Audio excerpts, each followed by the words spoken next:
Estado de São Paulo, número 333. Eu dou as boas-vindas a todos, né? E anuncio eh, que hoje teremos a palestra, né? Como todos sabem, a palestra do irmão Michel Vinetsky, sobre o incêndio de Londres e a fundação da maçonaria especulativa. Eu pediria ao irmão Pires, antes da exposição do irmão, de apresentar o currículo do irmão Vinetsky, por favor, Pires. Michel Binetsky, nosso irmão, ele é maçom, mestre instalado, ele tem o grau 33 do rito escocês antigo e aceito, grande inspetor-geral da ordem. Ele foi iniciado no dia 3 de outubro de 1981 na augusta e respeitável loja simbólica Estrela do Sul, número 3, no oriente de Campo Grande, Mato Grosso do Sul. Né, por uma coincidência, eu sou nascido lá em Campo Grande, né, Mato Grosso do Sul. Terra muito boa, viu, irmão? Atualmente, o irmão Vinetsky, ele é membro ativo da augusta e respeitável loja simbólica Tríplice Aliança, número 341, Oriente de Mongaguá, filiada à nossa sereníssima grande loja maçônica do estado de São Paulo.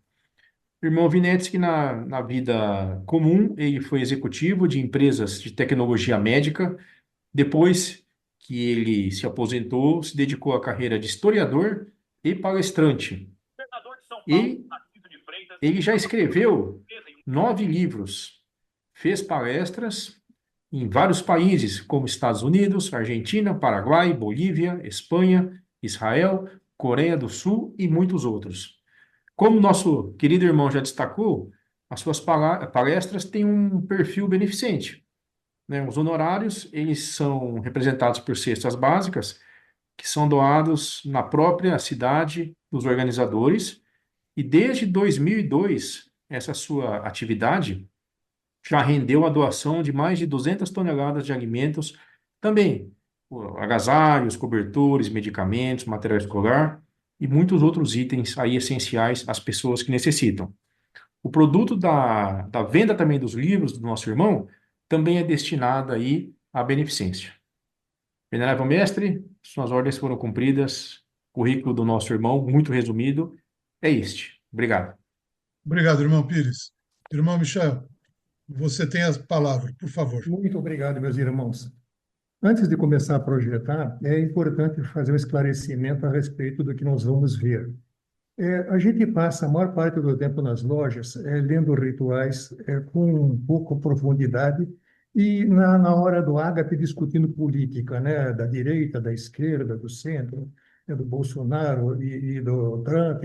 Na verdade, ao longo de toda a história da humanidade, desde os antigos babilônios até, só para homenagear o Jorge com a Babilônia, até a atualidade, os homens só se movem por três motivos: pelo dinheiro, pelo poder e pelo sexo, não necessariamente nesta ordem. Para ficar mais elegante, a gente mudou o nome. Então, poder se chama política, dinheiro se chama negócio e sexo se chama casamento. Alguns raríssimos homens, mas isso é raro mesmo, né? É apenas um ponto estatístico, se movem pela fé. Mas em 230 milhões de brasileiros, quantos Chico Xavier nós temos? Né? Quantos de Valdo Pereira Franco? Quase nada, né? Então não vale a pena. Então, é sempre poder, dinheiro e sexo. Não era diferente no Antigo Egito, não era diferente na Antiga Roma, não é diferente dos dias de hoje. E nem era no século XVIII, quando ocorreu a fundação da Grande Loja da Inglaterra. Então, eles não se reuniam nas tabernas para discutir a morte, a vida, de onde viemos, para onde vamos, filosofia de Sócrates, Aristóteles, Platão.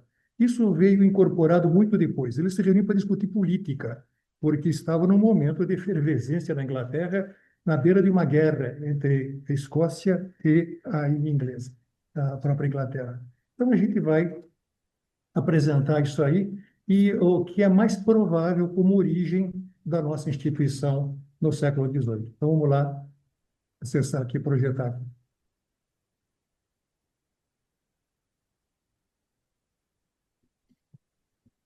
Está aparecendo aí? Não, tá aparecendo só o slide inicial.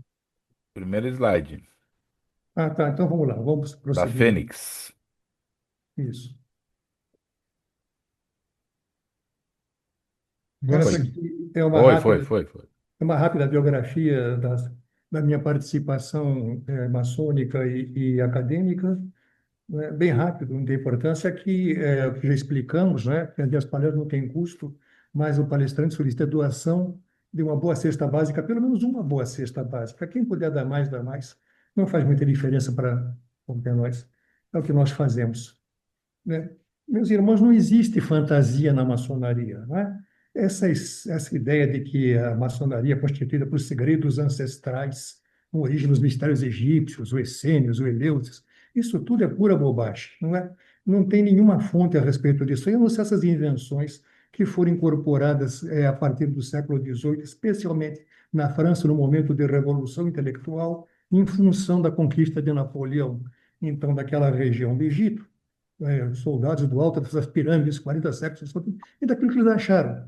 Então, a partir de um achado qualquer, você infere um montão de coisas. Você tem uma pedra lá em Londres, pesada, das 800 quilos, que foi interpretada por Champollion, estava em 3 idiomas, ele conseguiu traduzir, que nos dá algumas referências históricas a respeito e mais ações de governo. Não tem nada de mistério, não tem nada de alguma hermenêutica complexa a respeito de mistérios.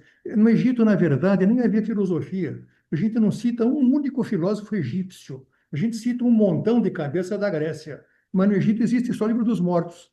Quando muito, tem filósofo funerário. Então, nós não temos filosofia egípcia. Nós temos a reinterpretação do livro dos mortos, que é uma coisa muito legal, porque eles acreditavam, como nós acreditamos, na vida eterna, com algumas diferenças, porque achavam que reencarnariam naquele corpo e com aquele poder. Além da influência cristã, especialmente nos ritos teístas de origem francesa, como o nosso rito escocês antigo e aceito, da filosofia iluminista de origem inglesa e escocesa especialmente, com as ideias de Hume, Locke e Berkeley, as maiores e mais comprováveis influências da construção da maçonaria especulativa são a filosofia iluminista e a Revolução Gloriosa na Inglaterra, que a gente vai falar bastante a respeito disso no decorrer. A maçonaria não é fruto do acaso, de chance espontânea, é fruto de um processo ocorrido na ilha inglesa por vários séculos, que culminou com o surgimento da monarquia constitucional, cuja ideia iria se espalhar e viralizar pela Europa continental e pela América toda, trazidas por maçons, especialmente por maçons. Aqui no Brasil, por Bonifácio, São Martin, né, por Bolívar e outros que queriam estabelecer as modernas democracias. A análise dos eventos históricos e políticos sociais que criaram nossa ordem deve ser conduzida com pesquisas minuciosas e, principalmente, em fontes confiáveis. O que se tem muitas vezes é uma visão passional, mal informada, traz uma reflexão equivocada sobre a história da ordem que se perpetua na superstição e na ignorância. Para entender esse processo, vamos apresentar uma linha do tempo e mostrar como o incêndio de Londres marca a transição para uma nova era. A gente está vendo aí o livrinho do Samuel Pritchard. É necessário entender que quando se escreve sobre história, de maneira geral, se conta apenas o que um dos lados do evento relata, o lado vencedor. O perdedor não tem história, só perdeu, ele acabou. Com relação à ordem maçônica, existem poucas, muito poucas fontes primárias originais, até porque várias delas foram incendiadas até de 17 a 21, 1717, não tem nada, foi tudo queimado. E tem uma razão que a gente vai explicar depois. E por incrível que pareça, o que são fontes primárias para nós são as exposures, como essa do lado. E ele já escreveu outra também, que é o Três Batidas Distintas, que na verdade são as traições aos juramentos prestados em loja. Esse trabalho, de maneira bastante simples, eu tenho ele muito mais complexo do que aqui, mas não dá para fazer em 40 minutos, evidentemente. Busca entender como os costumes da época, os acontecimentos sociais e políticos podem ter forjado a maçonaria. Ela não ocorre na Inglaterra, ela aconteceu muito antes na Escócia, muito antes do Ato da União. Os códigos legais e costumes escoceses têm mudanças muito grandes daqueles que são praticados na Inglaterra. Assim, meus irmãos, se isso não representa a verdade histórica, por ausência de fontes documentais, deve trazer para cada um de nós um motivo para reflexão e maiores pesquisas. Então, a linha de tempo da história da Inglaterra. A Inglaterra viveu aí, desde 1300, do século XIV até século XVIII, uma sucessão mais enorme de desgraças, de tragédias. A Guerra dos 100 Anos, que durou 120, né? É aquela guerra que aparece Joana d'Arc. A Guerra das Rosas, né? Até virou um tema de um filme da Casa de York, a Casa de Lancaster, quando nasce a Casa de Tudor. E Henrique VIII, que foi o fundador da casa, ele unifica os reinos quando se casa com Elizabeth de York, não é? O rei, ele queria ter um filho homem, né? Ele se separou da primeira esposa, depois de 25 anos de casado, casou com a Ana Bolena. A Ana Bolena não lhe deu um filho homem, ele mandou matar a Ana Bolena, e assim por diante até a sexta mulher. E o filho homem que ele teve morreu, ele acabou tendo uma filha mulher só, que se tornou rainha depois. Mas quando ele pediu o divórcio ao Papa, este não concedeu, ele dissolveu os mosteiros, desapropriou as terras da Igreja Católica Romana, proibiu o ensino da escolástica e da patrística em todos os lugares da Igreja e fundou a Igreja Anglicana, se autoproclamando como o chefe supremo da Igreja na Inglaterra. Até hoje, o chefe supremo da Igreja na Inglaterra é a rainha ou é o rei. A filha dele sobe ao trono com a morte dele, tem um reinado glorioso, Elizabeth I, e aí, com a morte dela, sobe o rei Jaime I. Neste momento, o rei Jaime publica a tradução da Bíblia em inglês, que unifica o idioma e que se torna o motivo fundamental da Igreja Anglicana. Em 1641, a 49, acontece a Revolução Puritana, os protestantes são perseguidos, bastante perseguidos, mortos, o parlamento é fechado. É quando sai aquele navio, os peregrinos para os Estados Unidos, que vão fundar a colônia lá em Connecticut, né? O rei Carlos é deposto e decapitado. O filho dele, que tinha 16 anos, se tornaria rei mais tarde, assiste à decapitação do pai e é obrigado a fugir de forma meio recambulesca. A gente vai falar um pouquinho mais tarde disso. Nasce a República, o interregno, que eles chamam, Interreinos de Cromwell, e acaba poucos anos depois. Em 1660, o rei Carlos, que é o filho, aquele que fugiu, retorna, e ele retorna com ódio nos olhos, com desejo de vingança daqueles que haviam decapitado o seu pai.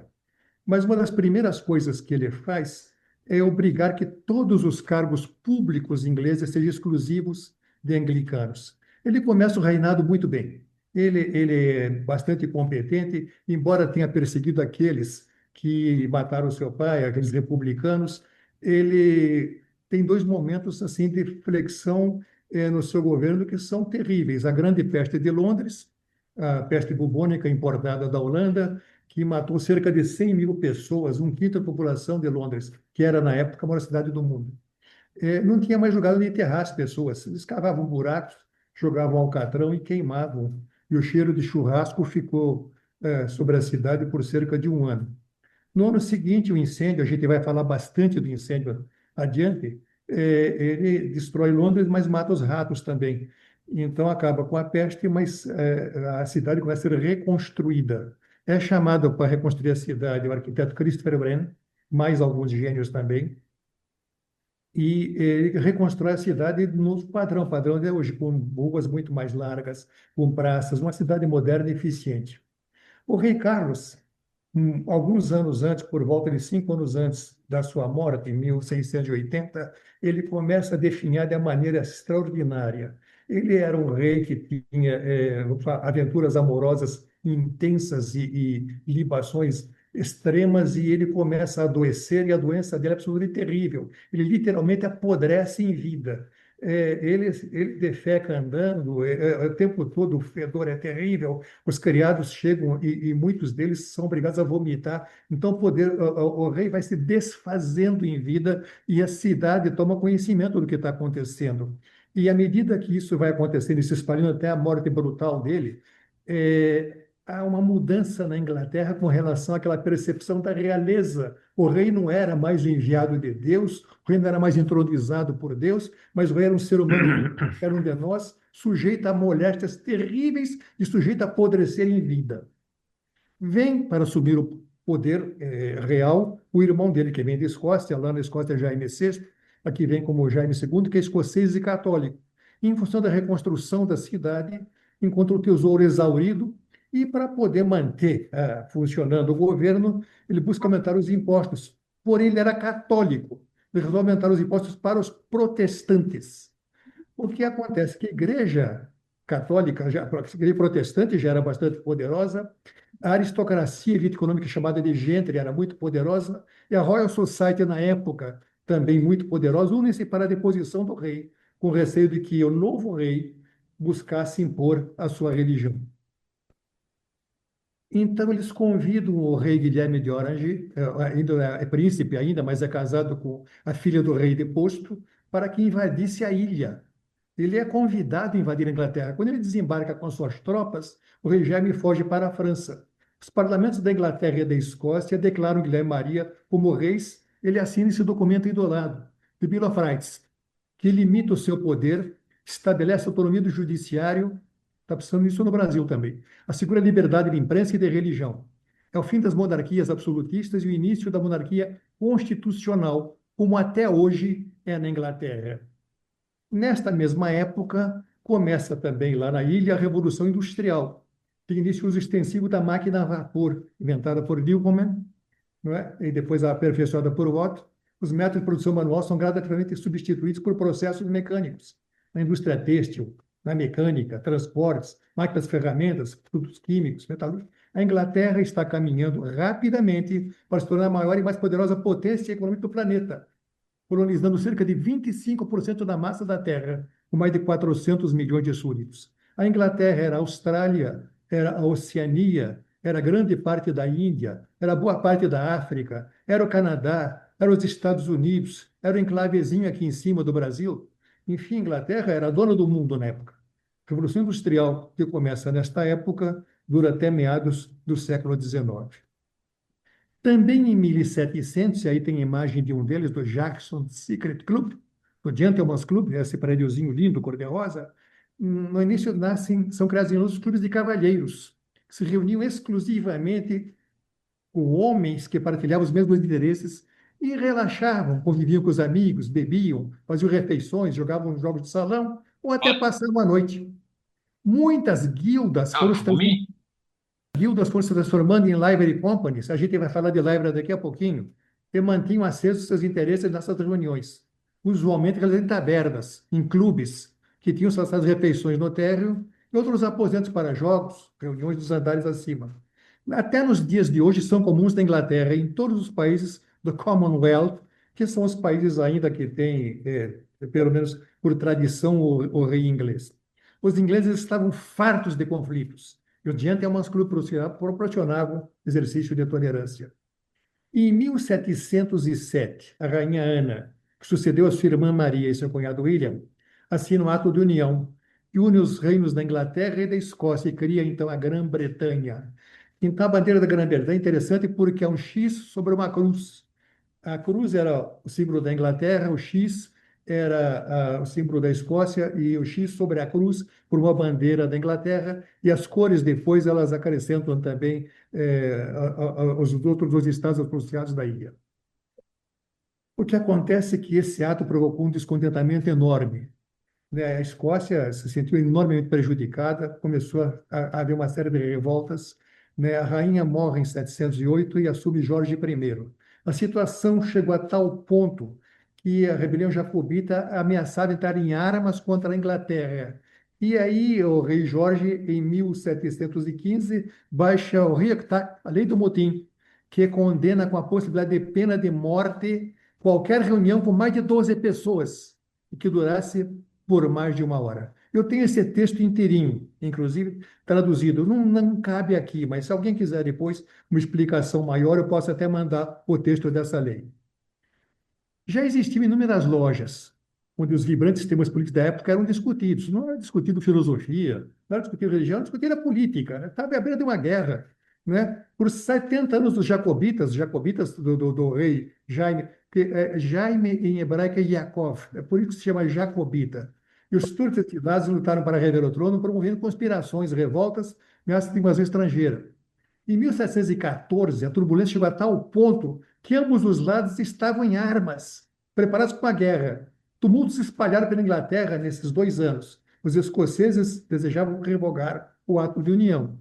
Existe, portanto, meus irmãos, a possibilidade que os intelectuais aristocratas que se reuniam para discutir os temas políticos já tenham se utilizado a estrutura que já existia da Companhia dos Maçons, dos maçons pedreiros, da live dos pedreiros, que a gente vai conhecer daqui a pouquinho, para se reunir, ocultando as suas verdadeiras intenções. Eles se reuniam em mais de 12, obviamente, para discutir política, mas não, nós estamos discutindo a reconstrução de Londres. Somos pedreiros. A gente verá adiante e não havia pedreiro algum nesse momento. Londres, em meados do século XVIII, era a maior cidade do mundo, o centro da Revolução Industrial e do Império Britânico, que se estendia por todos os continentes. Um pujante centro comercial e financeiro, que incluía principalmente o comércio de escravos. Era a maior fonte de renda da Inglaterra, o comércio de escravos. Indústria de tecelagem e mecânicas, navegação, estradas de ferro, produção de minérios, agricultura, especialmente o chá, né? E a gente vai lembrar que o rito escocês da antiga assim nasceu em Charleston, nos Estados Unidos, na época que Charleston era um porto que principal para exportação de chá para as colônias inglesas nos Estados Unidos. Tinha meio milhão de habitantes, meio século depois tinha perto de 1,5 milhão. Esse resultado foi em grande parte devido à migração interna, devido à política de cercamentos estabelecida por Henrique VIII. Construída à mão, basicamente de madeira revestida a alcatrão, para evitar a água, ruas estreitas e sujas, sem sistemas de abastecimento de água, coleta de esgotos, dependente da coleta noturna de excrementos. Havia coletor de excrementos, passando de casa em casa para recolher lá os piniquinhos, e água bombeada manualmente. Nos anos seguintes, desenvolveu complexos sistemas para alimentar, limpar e abastecer de água um número cada vez maior de habitantes. No entanto, o grande incêndio era um desastre anunciado. Como eu disse, as ruas eram muito estreitas e as casas coladas umas sobre as outras. O verão havia sido muito seco. As paredes de madeira de carvalho de alcatrão, os depósitos de lenha e carvão, o feno acumulado para alimentar os animais. As casas tinham 2 andares. No andar de baixo ficavam os animais, de uma escadinha subia para o andar de cima, onde ficava a família toda reunida no mesmo cômodo. Não havia banheiro. Os banheiros, quando havia, eram no outro terreno ao lado. Você fazia o que tem que fazer no piniquinho, e os menos civilizados olhavam pela janela se não passava ninguém, gritavam "tem que quer" e jogavam tudo aquilo na rua, e aquilo escorrendo pela rua. Tudo representava uma bomba relógio prestes a explodir. Os métodos de combate a incêndios eram brigadas de vizinhos, armados de baldes e mangueiras manuais. Segundo Maurice McCann, presidente da Theological Lodge of London, o fogo começou no dia 12 de setembro de 1666, pelo calendário gregoriano. No calendário juliano, que é o anterior, foi dia 2 de setembro. A diferença de 10 dias de um para outro, mas para o atual calendário, 12 de setembro. Como aconteceu? O padeiro do rei, Thomas Farrider, se esqueceu de apagar o prato de fogo da padaria, que está na Pudding Lane, perto da ponte de Londres, bem pertinho. Nas primeiras horas do dia 12 de setembro, ele foi acordado pela fumaça que vinha debaixo da porta do quarto. Embaixo na padaria, fogo havia começado e sua casa estava pegando fogo. O padeiro e sua filha escaparam por uma janela no andar de cima, mas sua empregada, com medo de cair, não o seguiu, se tornou a primeira vítima do grande incêndio de Londres. O fogo se espalhou pelas ruas adjacentes, alimentado por um forte vento vindo do leste, pelo alcatrão das paredes de madeira, dos materiais combustíveis nas lojas. Poucas horas depois, a cidade havia se transformado em um inferno. A cidade queimou por 3 dias, destruiu 13.200 casas, 87 igrejas, a ponte de Londres, mais de 100 prédios públicos e a Catedral de São Paulo. Parou a poucos metros da Torre de Londres, paiol de pólvora do exército britânico. Um milagre, a gente vai ver esse desenho no próximo slide. Por que eu falo? Porque o exército britânico era o exército mais poderoso do mundo e a Torre de Londres concentrava centenas de barris de pólvora lotados. Se aquilo pega fogo, a cidade teria explodido inteiramente e não haveria... Era uma bomba atômica. Não é? Então, ele parou a pouquinhos metros. A gente vai ver. Foi realmente um milagre. As autoridades computaram mais de 100 mil desabrigados e apenas 6 óbitos. Mas pesquisas mais recentes acreditam ter havido milhares de vítimas, porque na época as pessoas eram registradas em livros nas igrejas. E as igrejas queimaram quase todas, lendo que as classes mais baixas não tinham registros. A principal técnica para combate a incêndios na ocasião era a demolição das casas para a criação de aceiros que impedissem o andamento do fogo. O prefeito, não é que era um idiota, ele disse não. Quando alguém avisou que o incêndio estava começando, ele disse: se uma mulher mijar em cima, apaga. Não havia mulher para mijar e não apagou, realmente foi uma tragédia. O próprio rei, o Carlos II, foi lá combater incêndio com seu irmão, Duque de York, jogando baldes d'água. Mas quando as demolições foram autorizadas e quando isso foi feito, o fogo já foi espalhado por muitos quarteirões. Para ter ideia, do calor, a temperatura pode chegar a 1.250 graus centígrados, conforme uma peça de cerâmica recuperada na padaria, que está exposta no Museu de Londres. Aí tem o mapa do incêndio. Ali à direita, em azulzinho, a Torre de Londres. Vocês podem ver que o incêndio, em rosa, chegou muito, muito, muito próximo da Torre de Londres. Se tivesse chegado lá, a cidade não existiria mais. O incêndio causou um prejuízo estimado em 10 milhões de libras. Eu tentei calcular isso no dinheiro de hoje. É tanto zero que não tem nem como explicar, é incalculável isso aí. O rei Carlos II mandou refazer a cidade em pedra para que nunca mais queimasse. Encarregou Christopher Wren de dirigir a obra. Milhares de trabalhadores vieram de toda a Grã-Bretanha e da Europa para trabalhar na reconstrução. O grande muro, esse que está em preto aí no slide, que cercava parte da cidade, foi refeito e de origem City, distrito financeiro, que é uma cidade dentro da cidade. Só para explicar para a gente em Londres, a City de Londres é uma cidade e a Grande Londres é outra. A City tem gestão autônoma, ela tem um próprio prefeito, tem alguns rituais próprios. Nem sequer o rei tem autorização para entrar se o Lord Mayor não der autorização. Hoje é o centro financeiro, um dos centros financeiros do mundo. Né? Está cercadinho em preto. Esse muro existe desde o tempo dos romanos. A Catedral de São Paulo do século XII foi completamente destruída e a nova foi projetada por Christopher Wren. Em setembro de 1666, antes que se extinguissem as chamas, os londrinos já haviam encontrado os culpados, os católicos, holandeses e franceses. Os católicos, porque há muito planejavam a queda da nação protestante. Os holandeses e franceses viram os constantes conflitos que travavam com a Inglaterra. Uma turma de cidadãos arrastou um padeiro holandês para ser enforcado. Foi salvo no último momento por intervenção do Duque de York, irmão do rei. Do outro lado da cidade, um francês quase foi esquartejado pela multidão. Os 6 de uma francesa foram cerrados por homens que acreditavam que as francesas haviam começado aquilo. E algumas semanas depois, um rapaz de 23 anos foi enforcado, tendo sido considerado o único culpado do incêndio. Foi o testemunho do padeiro e seus 2 filhos.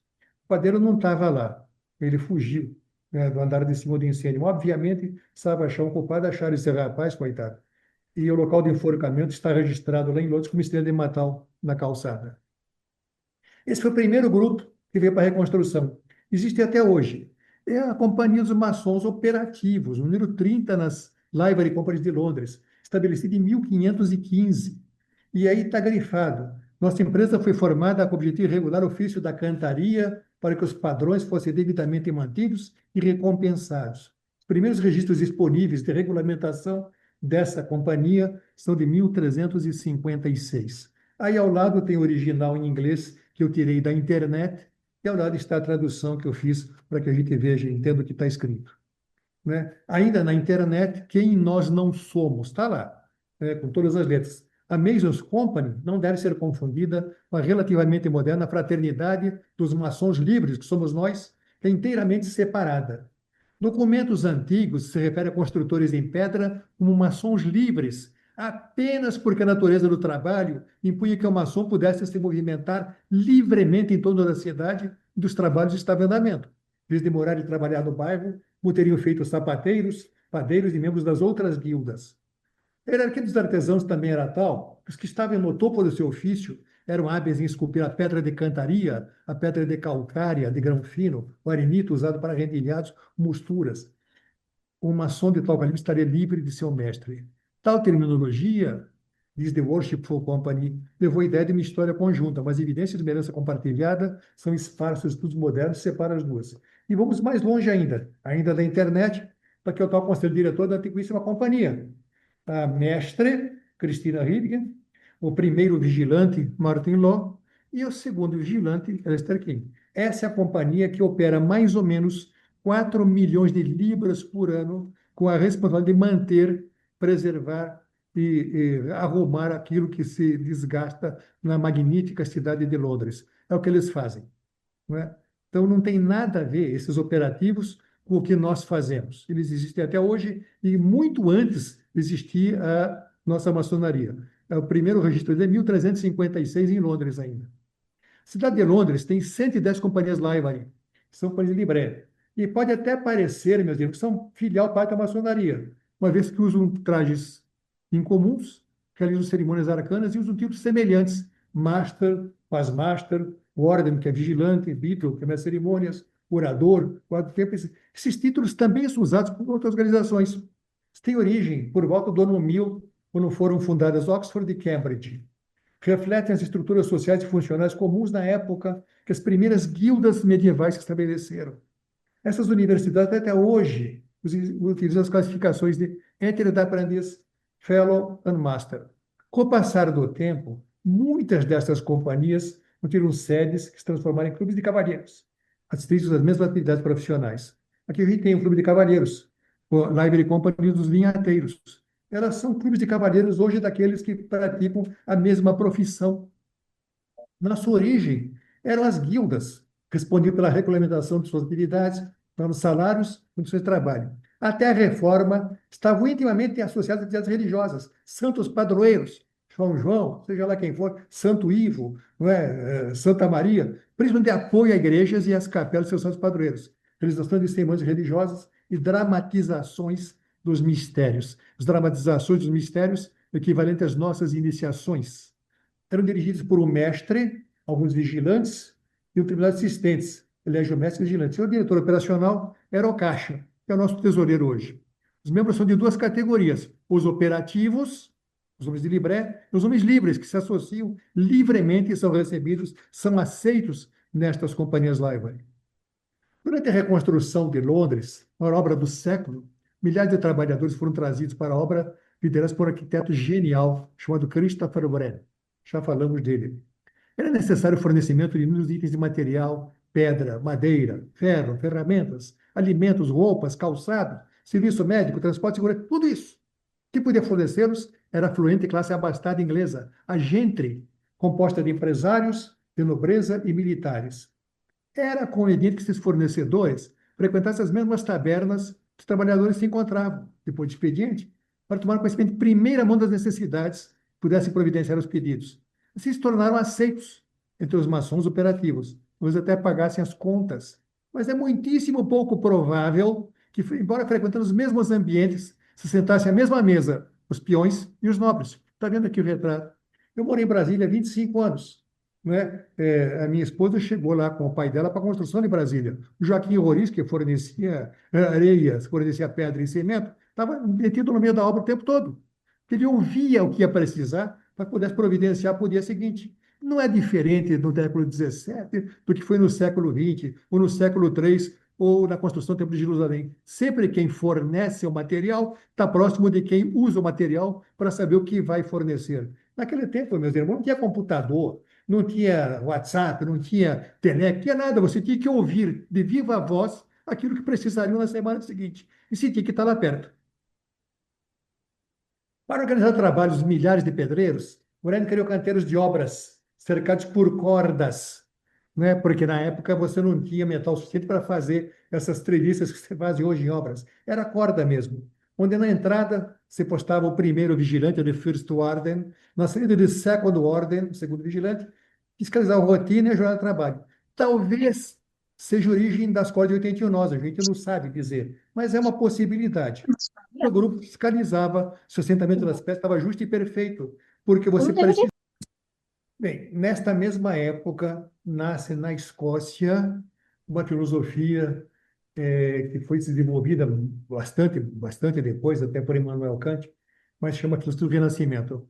O principal foi John Locke, um médico e filósofo inglês, também da Royal Society, com forte atuação na política, considerado pai do liberalismo. Suas ideias principais são, a gente conhece as ideias todas, né? Porque a gente vive isso até hoje, a tábula rasa, todos os homens nascem iguais, governantes e governados, cada um age livremente, contanto que não prejudique seu semelhante. Estado da natureza, direito natural à vida, à liberdade e propriedade, deve ser garantido pelo governo. E a tolerância, embora todos os homens nasçam iguais, sua cultura, competências, experiências e habilidades variam. Então, a convivência só é possível pela tolerância. Esses conceitos, meus irmãos, tiveram grande influência na formação da maçonaria, a nossa, especulativa, na implantação da monarquia parlamentarista depois da Revolução Gloriosa. E outro grande filósofo, também escocês, é David Hume, foi maçom, iniciado na primeira loja maçônica do mundo, Mary's Chapel Lodge. Hume se apôs das filosofias, considerava o espírito humano de um ponto de vista teológico e metafísico, que era Santo Tomás de Aquino e Santo Agostinho, né? A escolástica patrística, que abriu o caminho à aplicação do método experimental dos fenômenos mentais. Sua obra é muito importante para o seu pensamento contemporâneo. Teve enorme influência sobre Kant, sobre a fenomenologia, sobre a analítica. Ele também foi um grande leitor e deve a Newton seu método de análise, conforme ele mesmo cita no subtítulo do seu livro. Esse aí é considerado um dos primeiros maçons aceitos. Aí alguém tem a lenda de que ele escreveu os rituais, que ele criou o terceiro grau, tudo bobagem. Ele era riquíssimo e era um homem importante. Ele casou muito com mulheres ricas também. Ele já era rico e ficou mais rico ainda. Foi alquimista, político e militar, os fundadores da Royal Society e ocupante de altos cargos do reinado do rei Charles. Ele foi muito amigo do rei. Um dos primeiros maçons aceitos, tendo se iniciado em 16 de 10 de 46 em Warrington. Devido à sua fortuna e elevado status social, ele atraiu para essa maçonaria outros membros da nobreza e das forças militares. Também foram se associando às lojas de... Por quê? Se acha mulher lá, deve ser bom, eu vou também. Mas, embora fosse renomado e intelectual, seu principal objetivo não era o que se conversava nos alojamentos e a política, mas a necessidade de comprar os subterrâneos das colônias inglesas do Oriente, objetos e obras de arte que formaram sua extraordinária coleção. Foi doada a Oxford e hoje é o Ashmolean Museum. Está aqui no retrato do lado o livro Elias Ashmole, Founder of the Ashmolean Museum. É um dos museus mais espetaculares do mundo de antiguidades, compradas ou subtraídas de uma maneira ou de outra das colônias inglesas no Oriente. Como os pedreiros livres e militares podiam viajar para onde quisessem, muitos trabalhavam naqueles locais, um pequeno estímulo financeiro tornaram-se emissários de Ashmole para obter aquelas peças. Então não tem nada de filosofia. Ele, na verdade, fez isso aqui porque ele queria obter a coleção dele, né? E a maçonaria operativa na época proporcionava a ele o acesso a esses tesouros sem que ele precisasse ir lá. O que ia lá? As livros esterlinas dele. E os tesouros vinham e hoje formam o Museu Extraordinário, uma das mais importantes universidades do mundo. Em 1717, não havia mais pedreiros na maçonaria. Durante a reconstrução da cidade, em função da filosofia iluminista, os alojamentos de obras por toda a cidade eram discutidos apenas eventos políticos e sociais que mudavam a Inglaterra, guerra civil, prejuízos pela peste negra, pelo do incêndio, os longos conflitos que se estima tenham matado pelo menos 15% da população de ambas as nações. Fatigados de guerras, conflitos e problemas, a aristocracia e a classe empresarial decidiram criar gradualmente maior uma loja principal que condensaria os anseios e utilizaria os ensinamentos advindos das tragédias como forma de reconstrução. Então, em 27 de junho de 1917, reuniram-se um monte de gente das 4 lojas. Mas quem eram os pedreiros? Não eram pedreiros mais. Anthony Sayer, primeiro era cavalheiro. George Payne, depois foi funcionário do Tesouro. Desagullier, clérigo e renomado cientista. Montagu, um duque. Orton, outro duque de Vasto, mas também um duque. Anderson, clérigo historiador. Todos eles eram membros da elite britânica, intelectual, política. Não havia mais pedreiro nenhum. Só havia a elite intelectual, política e econômica, né? Disfarçado de pedreiro para poder discutir os temas que movimentavam a sociedade naquela época. A filosofia foi sendo incorporada mais tarde, na medida que a Inglaterra encontrou o caminho da estabilidade política e econômica. Este agrupamento de intelectuais, de cientistas, de políticos, de forças econômicas, começaram a incorporar também outras ideias sociais e filosóficas para poder desenvolver, então, desenvolvendo o seu Estado. Né? Mas não, nesse momento, nesse início, não tinha nada de filosofia. Mas os primeiros rituais maçônicos, como eu disse, nasceram na Escócia, não na Inglaterra. As Old Charges foram as primeiras, as cartilhas dos maçons operativos, mas surgem anotações manuscritas, em folhas soltas, que mostram que a maçonaria em 2 graus, que o grau 3 foi só apareceu em 1925, era praticada bem antes da criação da primeira potência maçônica. Esses documentos foram achados no registro de Edimburgo, na casa de registro de Edimburgo, que tá, essa fotografia está em cima. Em 1932, a loja Ars Quator Coronatim, e aí eu homenageio a loja que me convidou para essa palestra, porque é o trabalho que essa loja faz também, é de buscar a verdade na história da maçonaria. Publica a transcrição do documento encontrado em 1930, e o título é Algumas perguntas que os maçons costumam fazer para aqueles que professam ter a palavra de maçom antes que eles o reconheçam. Na época, a maior parte das pessoas eram analfabetas, os rituais eram memorizados, como é até hoje na Inglaterra. Supõe-se, então, que essas anotações foram feitas por maçons aceitos para seu próprio uso. Contém um catecismo maçônico com perguntas e respostas, oferece um genuíno ritual de admissão, uma iniciação. O documento orienta a loja maçônica e imitação do Templo de Salomão, mas não cita a lenda de Irã. E fornece dois elementos simbólicos importantes incorporados ao grau de mestre mais tarde.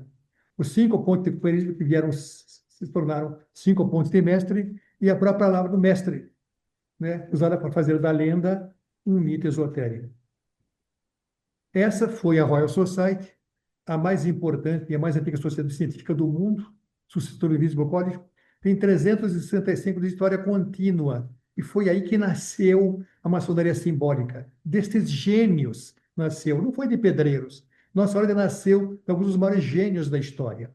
De 1721 a 41, 12 dos 20 do grão-mestres foram membros da Royal Society. Tem 700 membros, só admite 69 por ano, todos destacados cientistas. Em 1717, nasce a nossa maçonaria, né? 4 lojas, do inglês lodge ou do lute, nas duas línguas significa alojamento, aquele que fica no fundo da construção de guarda-ferramenta, onde depois os pedreiros, na hora do descanso, se confraternizam e comem e bebem. E já existiam dezenas ou centenas de alojamentos em Londres, mas que haviam nascido como um local de reunião daqueles que ao longo de 50 anos participaram da reconstrução, se uniram para fundar uma entidade central. Das cinzas do incêndio de Londres, dos 50 anos de trabalho, negócio, ciência, filosofia, revoluções de conversa ao pé do ouvido, nessa ideia de criar um mundo novo que torne a humanidade mais feliz.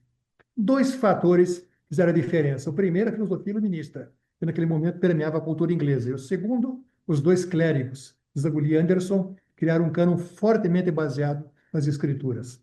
As vertentes protestantes, anglicana e presbiteriana, afastaram-se dos ritos católicos, eliminando, por exemplo, o culto aos santos, aproximando-se das raízes primitivas do cristianismo, muitas delas judaicas.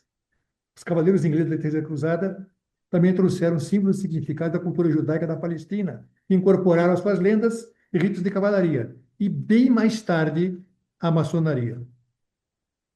Já existiam na Ilha Britânica muitas lojas especulativas, dedicadas ao estudo e especial às conversas políticas. Algumas eram católicas, outras anglicanas, outras calvinistas. A maçonaria anglicana, visando reduzir o apoio de algumas lojas ao rei católico, encomendou à Royal Society uma constituição sem filiação religiosa para dar apoio ao seu candidato protestante. Era a introdução do teísmo na ordem. O pastor designou o pastor Anderson para isso. Devido ao espírito iluminista da época, se introduziu o conceito de religião natural, tornava laica a instituição, rompendo com a tradicional vinculação religiosa, permitindo a filiação de homens de todas as raças e credos, que não eram necessariamente pedreiros. Na apresentação da Constituição em 1923, Anderson diz: a maçonaria conhecendo a harmonia, a fama e o nome. Muitos nobres e cavalheiros da alta linhagem pediram para ser admitidos na fraternidade. Se encontram os homens esclarecidos, comerciantes, membros do clero, trabalhadores que lutaram na loja, um lugar de relaxamento agradável, longe de estudo, dos negócios da política. Era essa a intenção, era a fraternidade. Era o encontro de homens de diferentes religiões, de diferentes áreas de atividade, que pudessem confraternizar em torno de uma mesa, conversando sem necessidade de discutir política. Isso que talvez hoje muitos de nós façamos em loja. Resumindo a palestra toda, muito rapidamente, né? Quase com a possibilidade de cerceamento das liberdades econômicas e políticas, com retorno ao poder da Igreja de Roma, de triste memória, a nobreza e as classes produtivas, também alguns bispos anglicanos, se unem para depor o regime segundo. Isso dará origem à Revolução Gloriosa, que tem esse nome porque foi feita sem derramamento de sangue.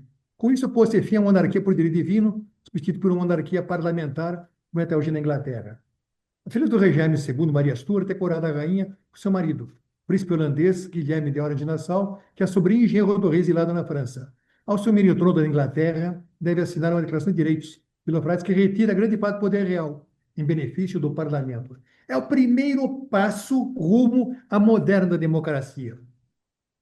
E a Grande Loja de Londres inventa a moderna democracia, para chegar no momento em que os construtores e os gênios, atendendo à nova filosofia iluminista, entenderam que era o momento de uma construção mais importante de um novo mundo, governado pela razão, pela livre iniciativa, pela liberdade de escolher seu destino, dos limites impostos aos governantes. Nós inventamos a moderna democracia. É o maior legado da maçonaria à humanidade. Em 1670, foi erguida uma coluna dórica no local de incêndio, Pudding Lane. Por acaso, chama Rua do Pudim, por acaso. monumento à maior tragédia. A torre tem 311 degraus em espiral, bem estreitinhos, 61 metros de altura, que é exata a distância de Padaria, onde o fogo começou. Foi, durante anos, a mais alta coluna de pedra do mundo. Tem um mirante no topo, de onde se pode ver toda Londres. Foi criada por Christopher Wren e é recheada de símbolos maçônicos. É isso que eu queria compartilhar com os irmãos, né? Dar motivos para que a gente continue a pensar, continue a imaginar, continue a pesquisar e continue a tentar tirar da nossa mente o mais próximo possível a verdadeira história da nossa ordem. E eu repito as palavras de Newton: se já vi mais longe do que alguns, não que os outros, é porque fiquei de pés por de gigantes, e muitos dos gigantes estão presentes aí nessa palestra, né? Me orgulhando de poder falar para eles. Muito obrigado, meus irmãos. Algumas referências estão aqui.